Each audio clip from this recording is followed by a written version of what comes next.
다 같이 묵도하심으로 수요 예배를 하나님께 드리겠습니다.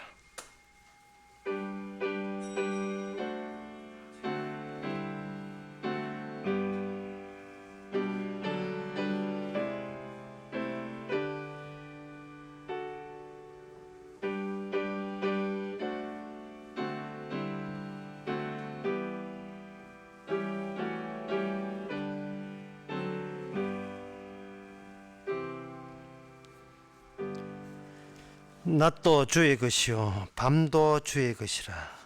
주께서 빛과 해를 예비하셨으며 땅의 경계를 정하시고 여름과 겨울을 이루셨나이다. 여호와여, 이것을 기억하소서. 하나님 아버지, 밤과 낮 사계절 어느 하나 주께서 조성하지 않는 게 하나도 없듯이 우리가 열심히 살아가는 우리 인생도 이미 정해진 주의 환경에 병행해서 같이 이루어지고 있음을 저희들이 느끼게 하고 깨닫게 하옵소서. 예수님의 이름으로 기도합나이다. 아멘. 찬송가 370장 합시다.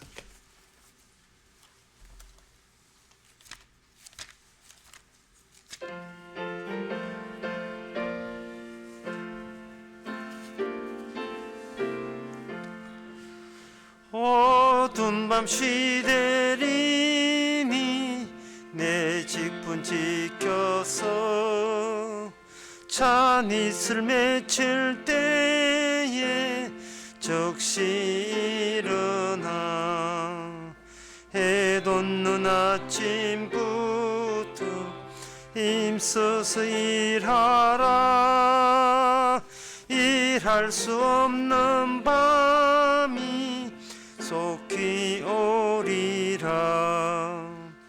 어두운 밤 시대리니 내 직분 지켜서 일할 때 일하면서 놀지 말아라. 낮에는 골몰 하나 쉴 때도 오겠네. 일할 수 없는 밤이 속히 오리라.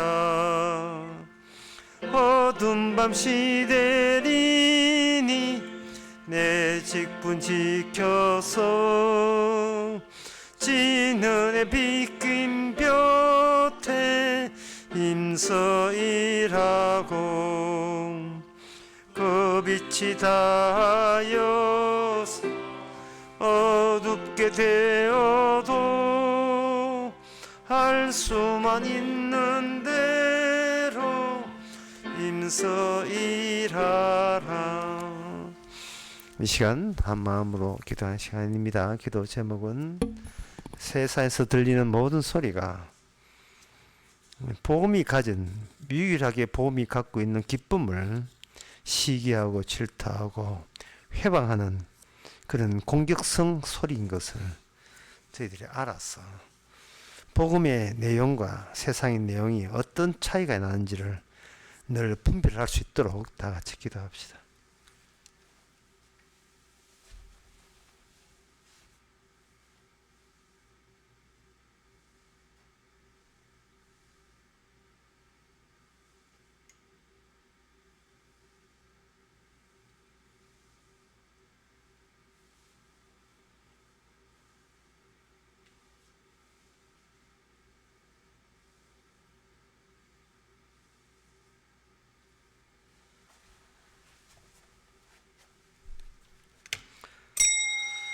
하나님의 아버지, 세상 이야기와 복음 이야기가 혼동되지 않게 하여 주시옵소서. 섞이지 않게 하옵소서.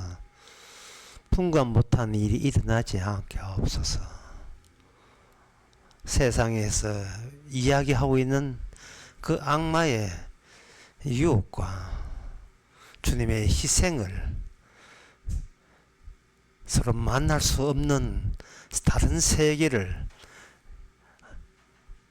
하나님께서 구성하고 있다는 이 분명한 현실을 저희들이 한시도 잊지 말게 하옵소서.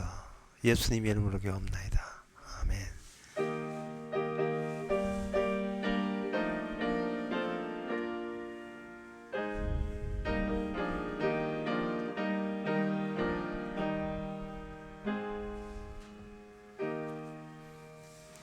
하나님 말씀, 하나님의 말씀은 스가랴 8장 18절에서 23절까지입니다.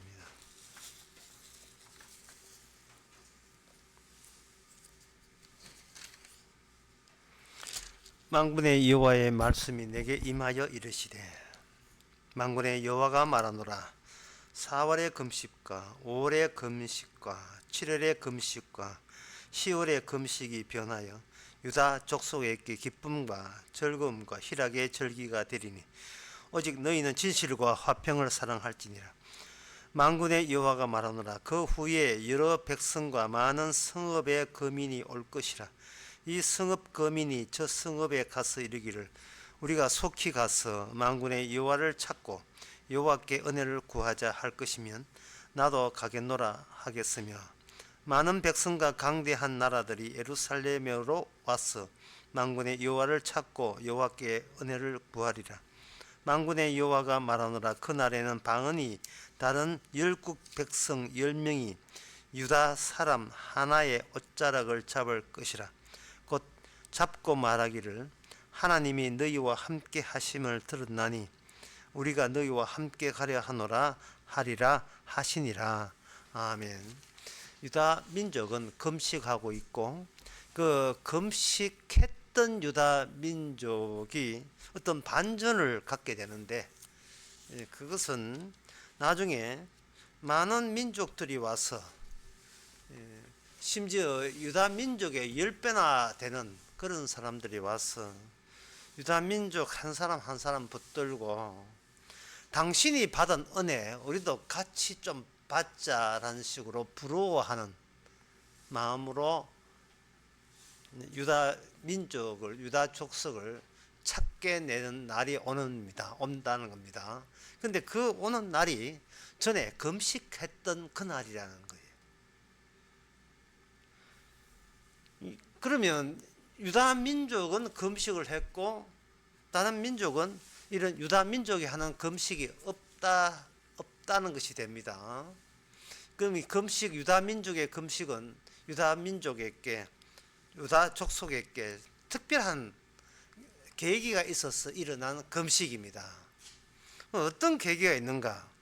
이 금식에도 뭐 많아요. 4월의 금식과 5월의 금식과 7월의 금식과 10월의 금식. 이 1년에 4차례 크게 금식하는 날을 정해서 그 유다 족속들이 집단적으로 그 금식을 했는데요. 거기에 유다 족속들이 거기 마음적으로 전부 다 동의가 되었습니다. 동의가 안 될 수밖에 없어요. 왜냐하면 땅을 잃어버리고 남은 나라 압제에 있으면서 이러한 서러움을 유다 족속이라는 이름으로 공통적으로 지금 겪고 있는 겁니다.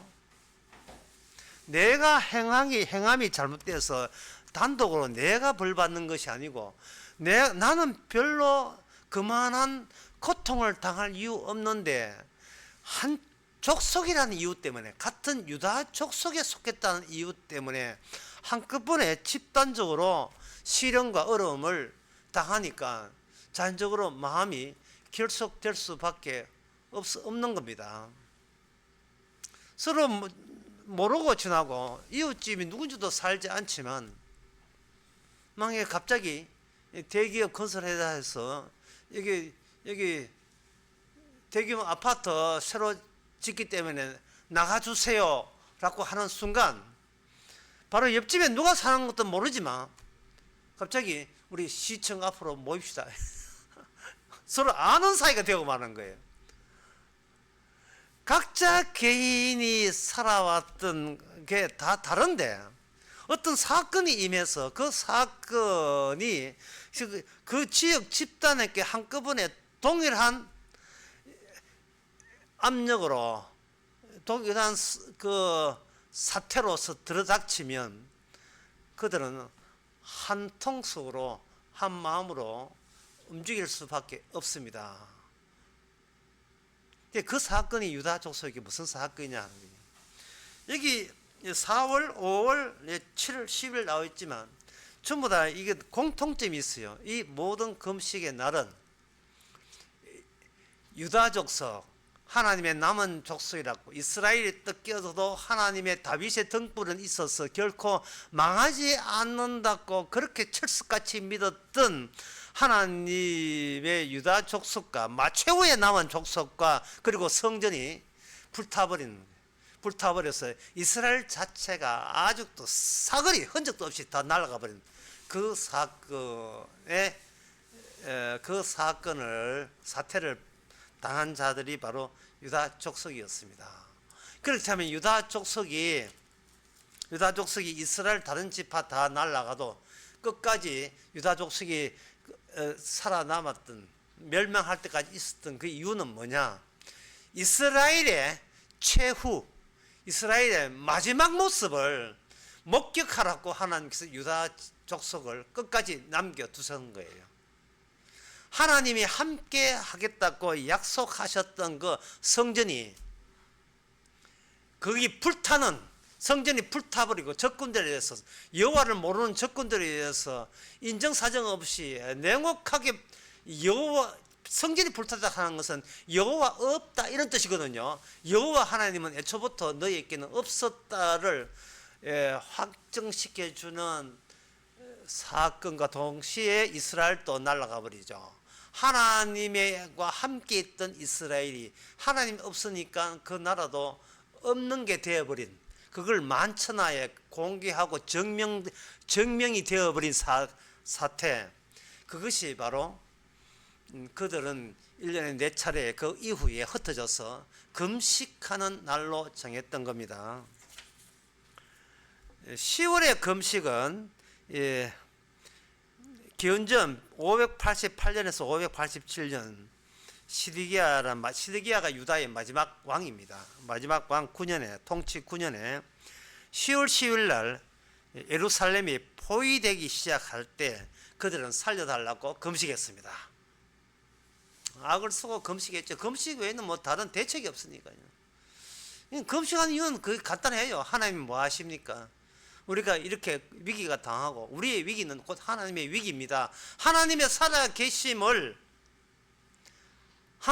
이참에 한번 보여주이소, 이런 식이죠. 네. 지금 하나님 과연 계시는 거예요?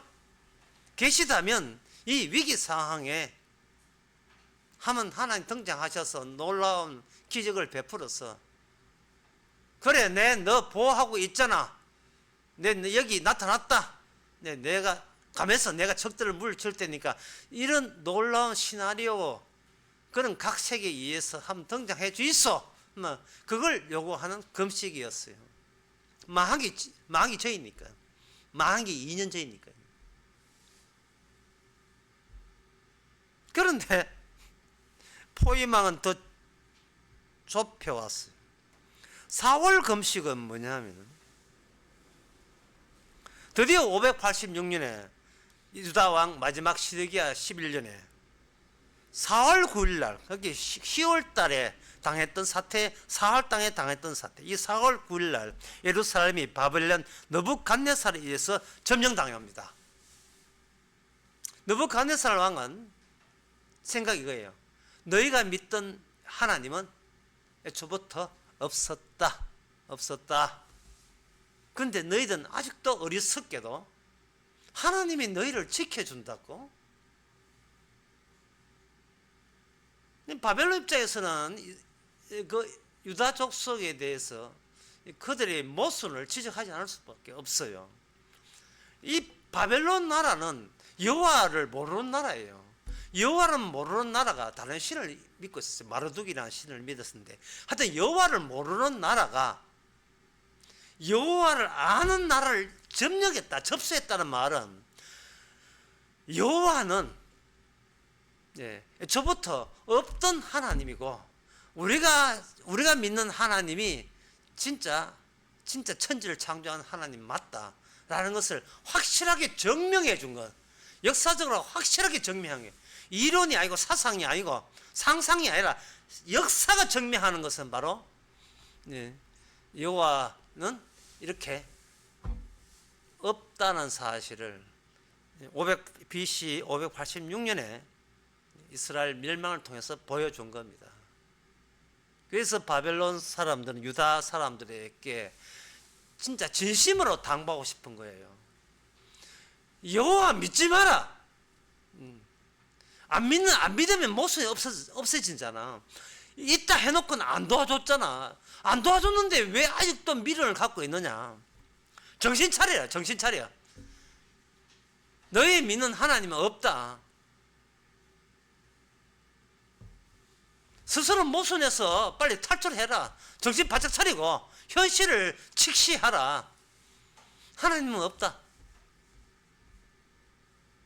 아주 처참하게 망가집니다. 그냥 학살 수준으로 당해버려요. 지금 하마스 지금 아무것도 아니에요. 그냥 학살 수준이에요.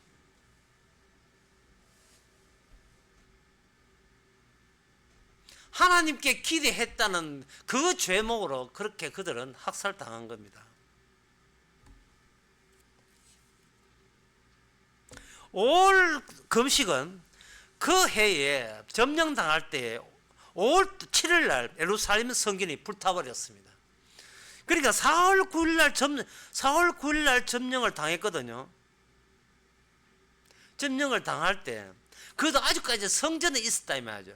그러니까 한 달 사이에 여호와를 계속 믿던 여호와께 집착했던 사람은 희망을 가질 게 알겠습니까? 그래 예루살렘 줘버려. 하지만 성전은 하나님의 이름으로 하나님이 계시는 성전이기 때문에 설마 하나님이 스스로 자기 집이 불타도록 방치하지는 않을 거다 라고 가느다란 희망이 있었지만 그 희망이 드디어 작살났습니다. 그게 5월 금식이에요. 7월 금식은 이제 끝났어요. 끝나고 나온 뒤에 7월 달에 그 바벨론에서 파견한 총독이 있어요. 그 총독이 통치를 하니까 아직도 여호와께 미래 있는 사람이 내 나라인데 네가 여호와 모르는 이방 민족이 어떻게 이 거룩한 약속의 땅을 유린하느냐. 우리가 걸기에서 일어나서 우리가 걸기한 모습을 보여줘야 하늘에 계신 하나님이 야 너도 아직도 나에게 힘을 거는구나. 내가 너 다시 바벨론 물러가고 다시 하나님께 약속의 땅 유대 민족을 일으켜 줄게 라는 하나님의恩질 같은 것을 기대할 수 있다고 생각하고 반란을 일으켜서 총독을 죽여버렸어요. 총독만 죽인 게 아니고 그때 바벨론에게 정복당하는 것이 이게 도리어 하나님 뜻이라고 했던 많은 유대인들도 여기서 학살당했습니다. 그게 7월 금식이에요. 자, 그러니까 10월 금식, 4월 금식, 5월 금식, 7월 금식 이 금식의 특징은 뭐냐 하면은 이스라엘의 역사가 이제는 모든 것이 끝났다는 이스라엘 역사 자체가 이제는 더 이상 이어갈 수 없다는 그 사태를 맞이해서 남아있는 유다 족속이 땅도 없고 나라도 없어요. 그럼 그들은 뭐냐? 우리는 뭡니까? 하는 자기에 대한 자기의 자문하는 게 자기 질문하는 게 우리의 정체성은 뭡니까? 도대체 우리의 조상 아브라함과 이삭과 야곱 이건 뭐예요? 대대로 이어온 우리의 혈족은 그러면 일반 민족하고 다를 바 없는 그런 민족이었습니까? 그거는 정말 싫다. 그게 싫어서 하나님이 땅도 잃고 나라 잃었지만 금식하고자 하는 아주 유대 민족은 아직도 흩어졌지만 포로 잡혀갔지만 하지만 우리는 그 포로 잡힌 나라에서 게토라고 하죠. 저끼리 유다 민족이라는 그 자기의 정체성을 갖고 있는 사람끼리 같은 아픔을 지금 갖고 있는 사람들이 모여서 금식을 했고 그 금식하는 그것이 다시 그 약속의 땅에 돌아왔어도 마찬가지로 그런 금식 날을 정기적으로 지켜서 장차 다윗의 그 영광을 희망하면서 금식했던 겁니다.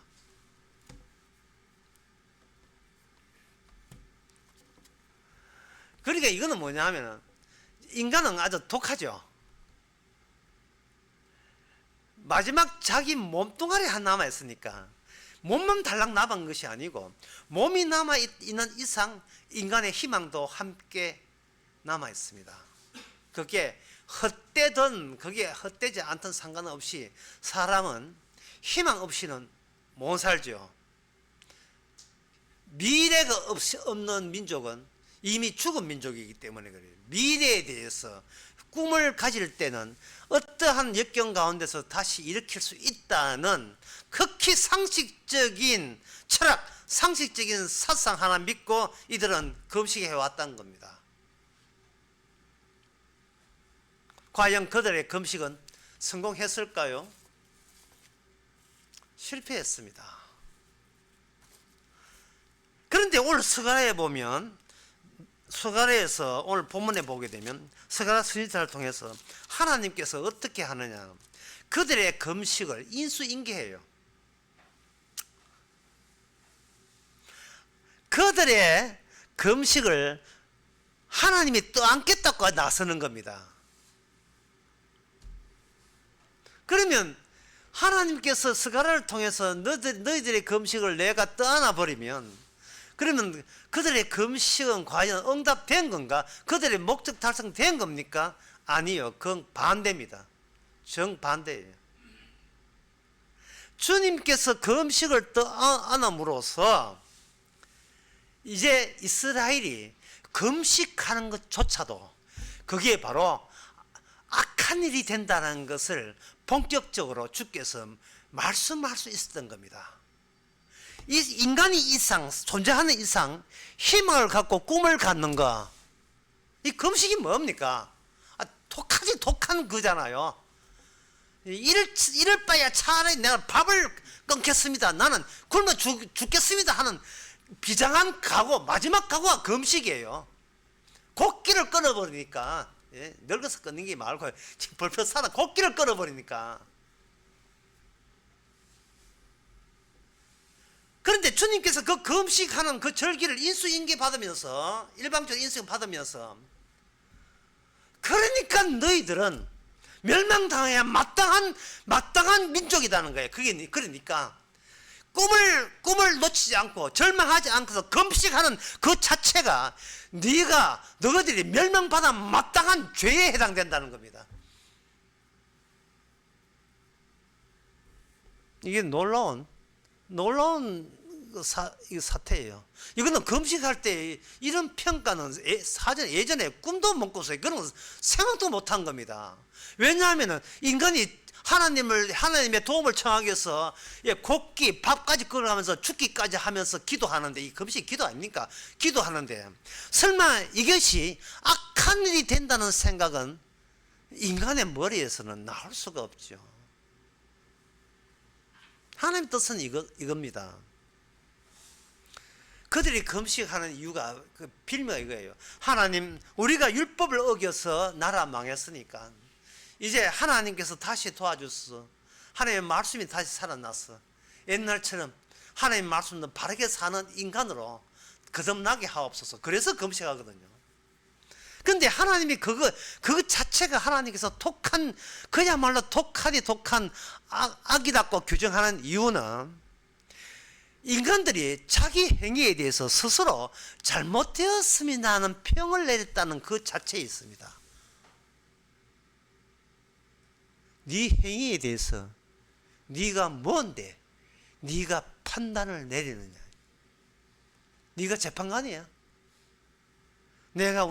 여러분 보세요. 우리가 잘못되었으니까 잘못된 걸 하나님 앞에 자복해서 금식까지 하면서 하나님 앞에 용서를 구하면 하나님께서 어떤 다시 기적적인 것을 우리에게 베풀어 주실 겁니다. 과거의 사무엘 같은 모든 역사가 그랬습니다. 그러니까 우리가 스스로 자복하고 금식합시다. 자꾸 인간이 나올 때 주님은 너를 판단하는 재판관이야. 거기에 대해서 인간들이 뭐라고 답변하겠습니까? 잘못했다고 이야기하는데도 불구하고 잘못되었습니다, 우리가 죽음 마땅합니다 조차도 이게 죄악이 된다면 도대체 인간에게 죄 아닌 게 뭐가 있어요? 지금 인간들은 어떤 생각을 하고 있냐 하면은 우리가 잘못된 건 맞다, 잘못된 건 끄집어내자. 하지만 모든 것이 잘못됐지만 잘못됐다 하는 이것은 아직도 우리에게 선이 남아있다는 증거가 아니고 뭐냐 이래 나온 거예요.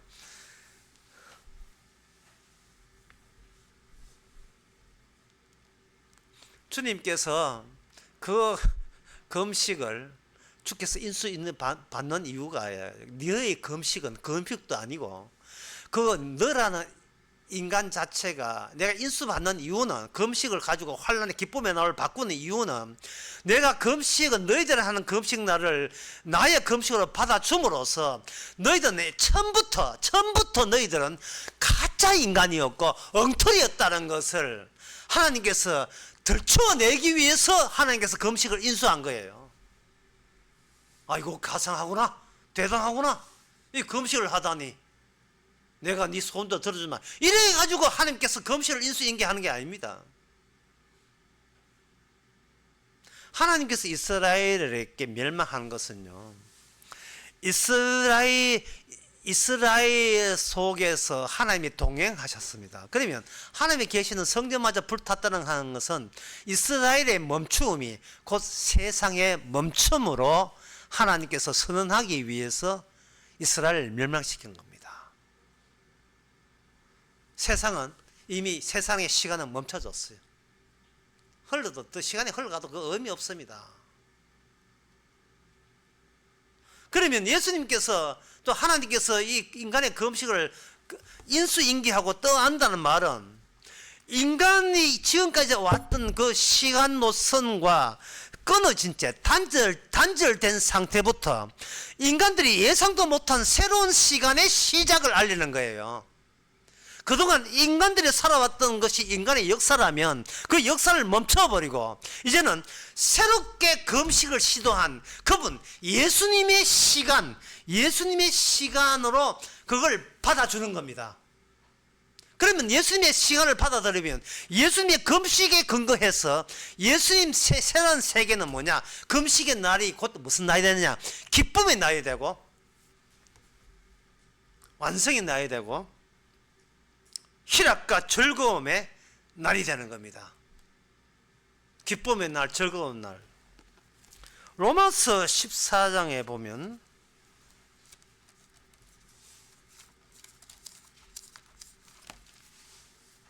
로마서 14장 17절에 보면 하나님의 나라가 등장해요.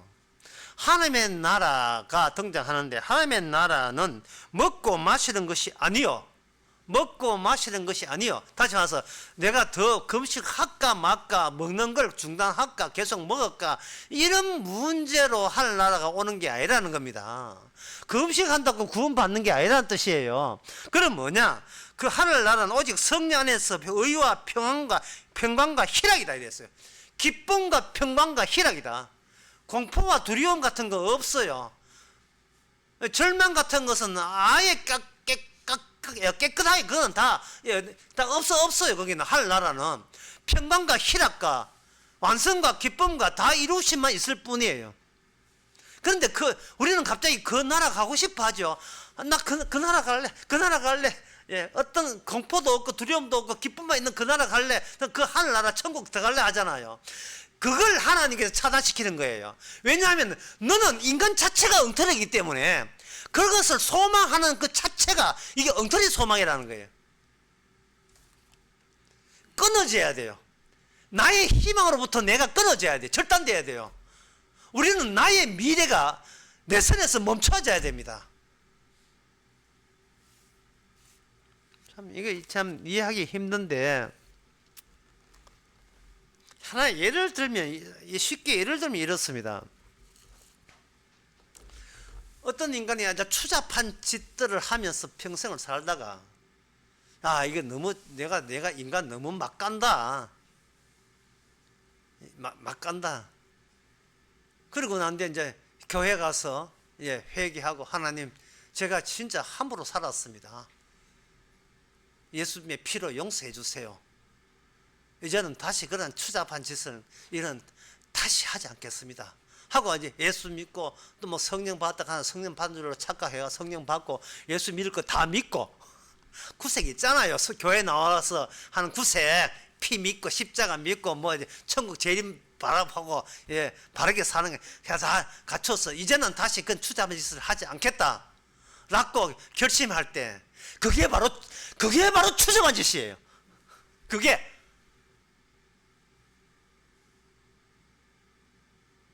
지금 그 인간은 자기와의 절단되지 않았어요. 끊어지지 않았어요. 반전을 노리고 있습니다. 주님은 그게 바로 엉터리 인간이라는 게, 그게 가짜 인간인 거예요. 그 새 사람, 새 피조물, 그런 용어, 그런 개념 나오니까 거기 탐이 나는 거예요.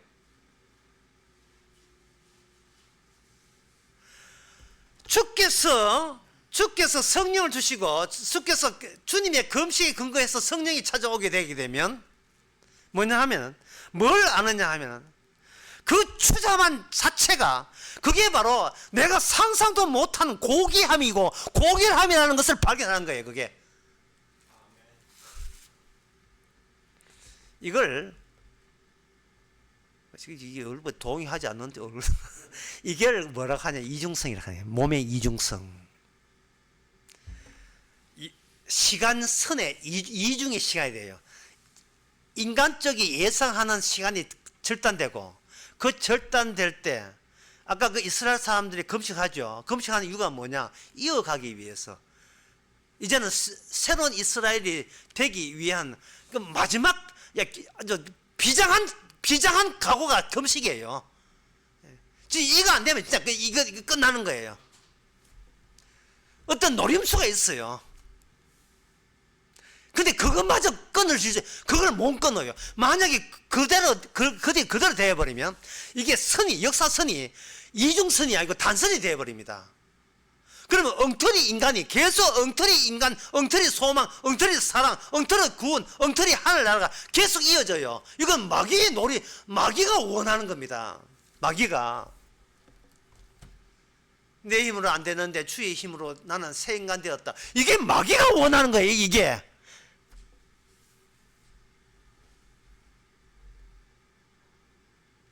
주님께서는 복선이에요. 시간이 이 두 개의 시간이 같이 겹치는 겁니다. 이렇게 정리하면 돼요. 우리 주께서 금식을 인수받아 가지고 새로운 역사를 이룰 때에, 새로운 이스라엘을 이어나갈 때에 우리는 우리 자신이 생각한 이상으로 엉터리고 가짜고 추잡합니다. 우리가 아무리 추잡한 걸 생각하는 그 이상으로 우리는 더러우고 추잡해요. 그런데 그런 우리 자신이 생각하는 그 이상으로 의롭고 훌륭하고 사랑받을 만한 대상입니다. 그 자체가. 이거는 나쁜 짓이고 이건 해서는 안 되고 할 때 집중을 자기 생각에 집중하고요. 자기 생각에 집중하다 보니까 어떤 콘치면 지금보다 더 나아지고 더 성질이 고결하게 된다, 더 우수하게 된다고 생각하는 거예요. 우수는 그렇게 콘쳐서 생 게 아니고 그 추잡한 자체가 바로 하나님 보시기에 그렇게 사랑스럽고 고귀한 거예요. 그게 의라는 거예요. 그게 자기로부터 안 끊어진 사람은 이 말을 무슨 말인지를 못 알아듣습니다.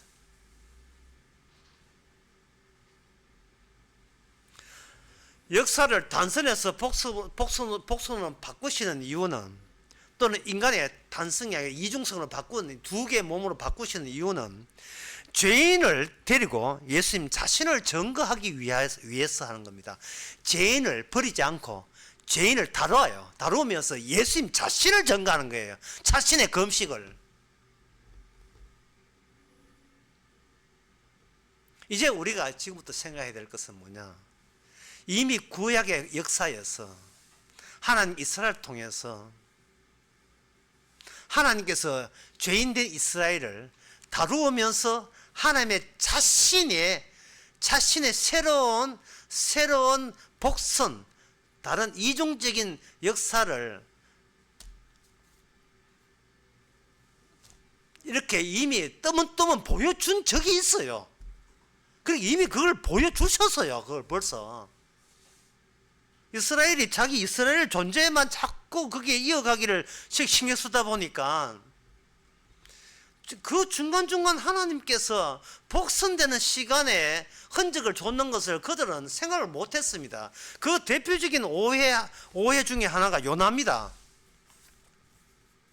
요나 3장 5절에서 10절에 보게 되면 여기 좀 긴데 제가 빨리 한번 읽어보겠습니다. 요나 3장 5절에 10절. 이제 요나가 가서 외칩니다.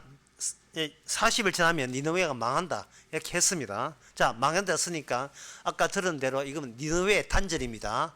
니느웨 단절되는 거예요. 끊어지는 거예요. 니느웨 역사는 멈춰지는 겁니다.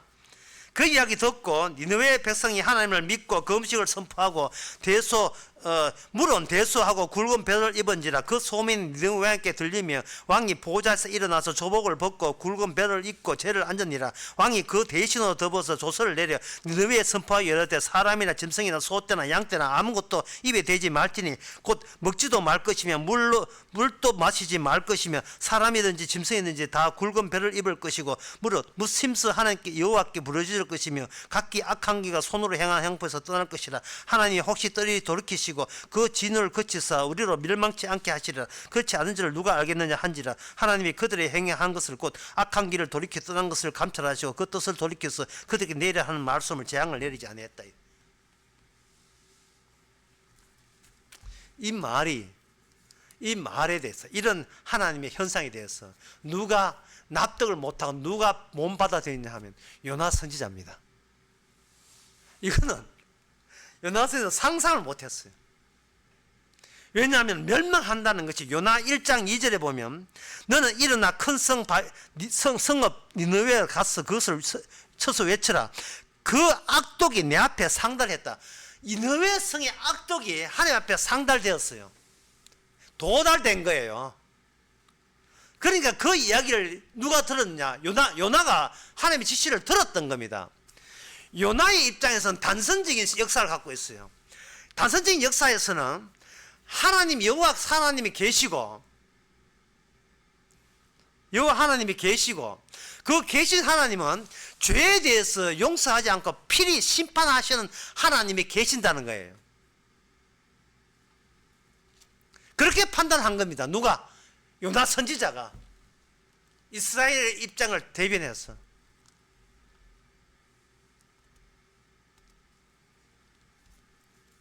그런데 요나가 아무리 애를 써도 요나가 불가능한 일이 있었습니다. 그건 뭐냐 하면은 그 니느웨에 왜 자기 자신을 거기다가 왜 파견 근무시키는지를 이유에 대해서는 몰랐던 거예요. 요나가 이미 니느웨는 멸망이에요. 근데 이미 멸망 끝났으면 니느웨가 멸망됐으면 하나님의 정의, 하나님의 심판권 행사는 이미 끝난 걸로 요나 쪽에서 요나가 그렇게 생각한 겁니다. 그러나 요나가 모르는 하나님은요, 끝났을 때 비로소 하나님의 일이 본격화되는 거예요. 이는 하나님을 누가 알아야 되느냐? 요나가 알아야 되고 이스라엘이 알고 있어야 돼요. 왜? 하나님은 인간이 엉터리라는 것을 알기 때문에, 이스라엘도 엉터리라는 걸 알기 때문에, 엉터리 아닌 존재는 하나님 자신밖에 없어요. 그런데 요나는 착각해가지고 하나님이 엉터리 아니듯이 나도 덩달아 엉터리 아닌 걸로 착각한 겁니다.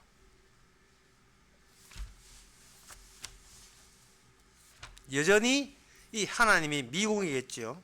그래서 한 군데 더 찾아보겠습니다. 욥입니다. 욥기 1장에서 그 하늘나라 사탄과 하나님이 이야기하는데 내용이 이렇습니다. 하나님이 요나가 욥을 이렇게 평합니다. 사탄아, 네 어디 갔다 왔어? 세상 돌아다니고 왔습니다. 하니까 그 하나님께서 욥에 대해서 특화를 해요. 사단 앞에서, 악마 앞에서 욥을 특별히 거론해요. 너가 내 종 욥 봤냐? 이래 묻습니다. 그리고 아예 욥에 대해서 일방적으로 평을 해버려요. 욥같이 순진하고 정직하고 경외하는 사람, 떠난 사람은 세상에 없다라고 했어요.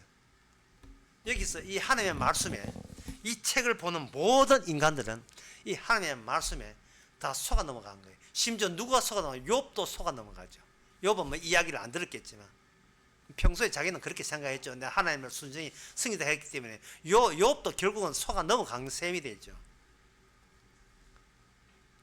이 하나님께서 일방적으로 욥에게 이렇게 경외하고 순전하고, 더 나아가서 쉽게 말하면 욥에게 어떤 일이 벌어져도 욥은 나를 원망하지 않는 존재라고 언급을 했어요. 여기서 사탄이 발칵 본색을 드러내죠. 하나님이 인간치고 그런 인간 없습니다. 내기 할까요? 뭐 내기는 뭐 주님이 하나님이 내기 먼저 했으니까 하나님하고 사탄하고 내기를 한 거예요. 어떤 경우라도 원망하지 않는 사람이 있다. 원망하지 않는 사람은 이 세상에 아무도 없다. 악마의 주장입니다. 하나님은 한 사람은 있다. 욥. 하나님의 주장입니다. 그런데 여기에 대해서 그 현장에 욥이 있다면 욥도 하나님의 뜻을 몰라요. 그래서 욥기의 내용은 뭐냐? 욥은 자기는 하나님 앞에 순전하게 서기가 경외하고 어떤 원망이라도 원망치 않은 그런 존재라고 욥이 스스로 착각했는데, 이거는 진짜 욥이 나올 때까지 일시적인 가짜 욥이었어요. 욥은 하나님이 직접 자기를 찾아올 때까지는 자기가 가짜 욥인 것을 몰랐습니다. 그리고 마지막에 욥의 그 끝장에 가지고 하나님하고 욥하고 쉽게 이야기했어요. 아주 쉽게 이야기합니다. 어렵기 때문에 쉽게 이야기해서 하나님하고 욥하고 착각, 캐치예요. 착각. 사진을 찍어요. 하나님하고 욥하고 사진을 찍어버리면 그 사진 찍힐 게 알겠습니까? 순간에 하나님과 욥이 갖고 있고 그 사진 찍히는 거. 다시 말해서 하나님이요, 제가 말이 너무 많았습니다. 제가 죄를 뒤집어 쓰고 이제는 아무 소리 안 하겠습니다 하는 그 순간을 착각 캡처를, 사진을 해가지고 그걸 사단님께 제시해버려요. 그러면 그 사진 찍힌 욥은 처음에 하나님이 하늘나라에서 지목한 욥의 진짜 욥의 모습이 되는 거예요.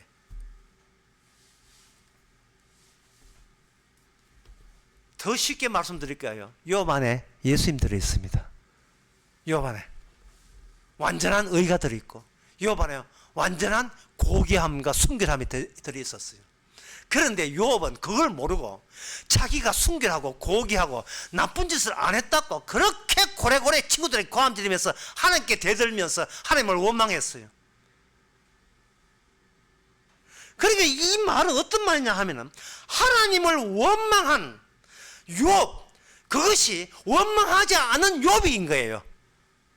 가짜 욥 안에 진짜 욥이 들었다라는 말도 되고, 달리 이야기하면 가짜 욥 안에 예수님 들어있다 하는 것이 정답입니다.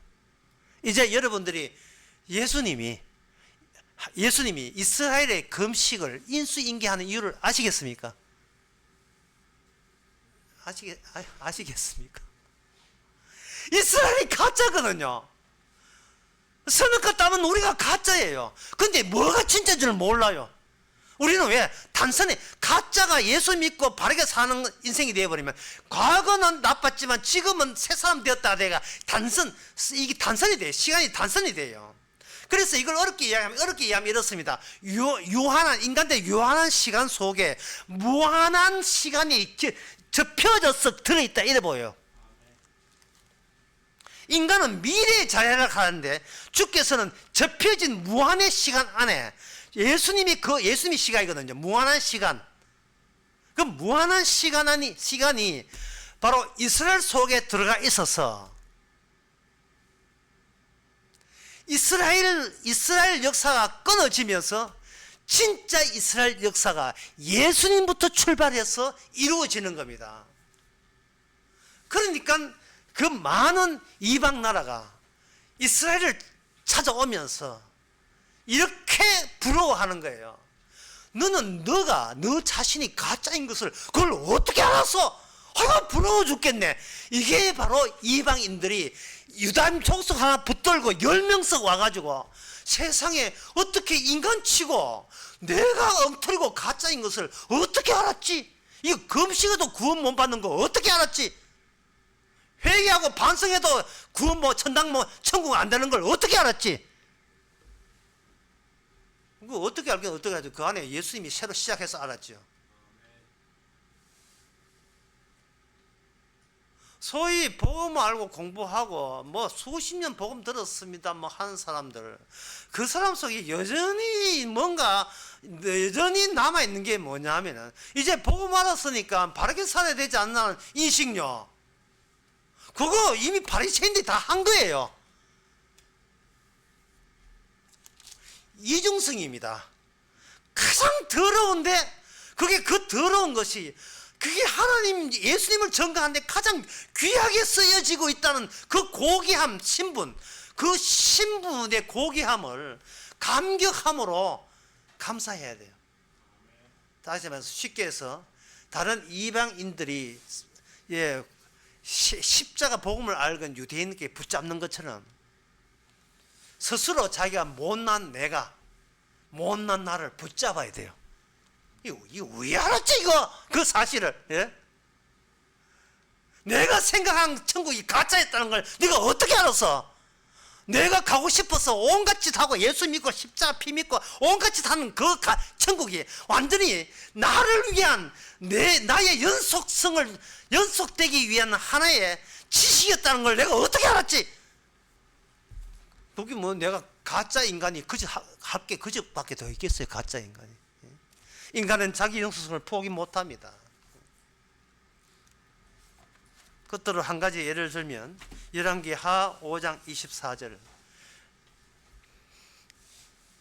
유명한 나만 장군이 이스라엘 포로 잡혀온 노예, 여자 종, 어린 소녀의 말을 듣고 문둥병에 걸렸는 걸 엘리사한테 치료받겠다고 온 거예요.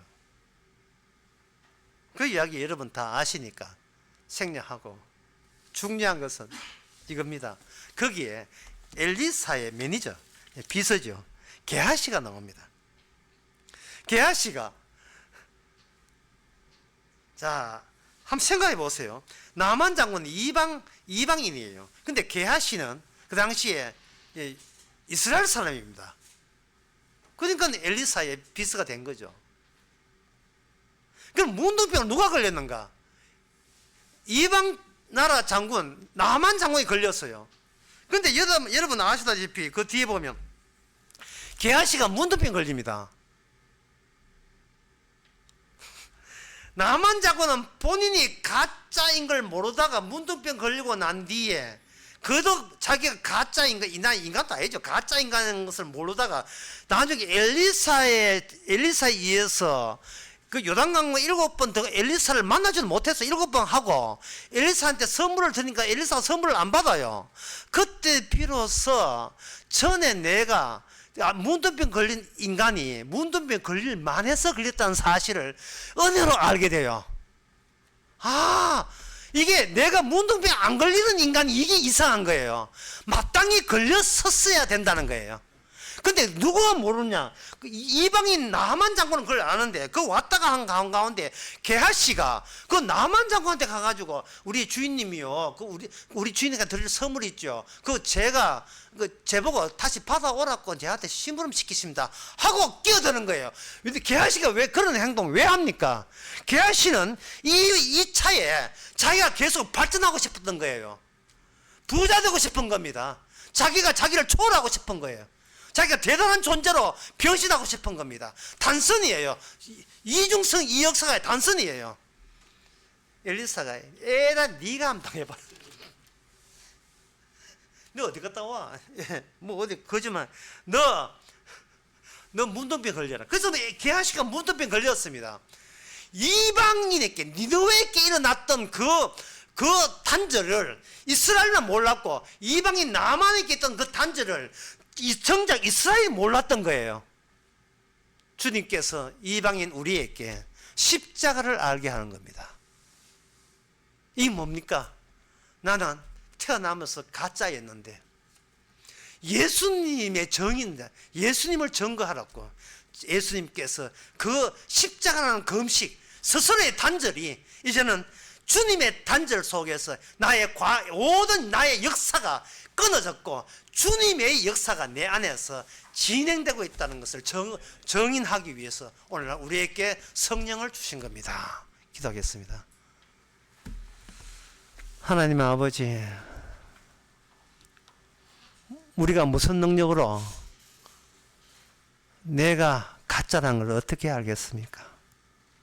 주께서 우리 속에 오셔서 이 가짜 속에 진짜 인간, 진짜 마지막 아담, 두 번째 아담 예수님 쳐들어오셔서 우리가 주님의 정인 아니고서는 천국 백성 될 수 없다는 것을 일깨워 주시는 이 은혜, 이 십자가의 은혜가 이제는 우리의 유일한 자랑이 되게 하옵소서. 예수님의 이름으로 기도합나이다. 아멘. 찬송가 364장 합시다.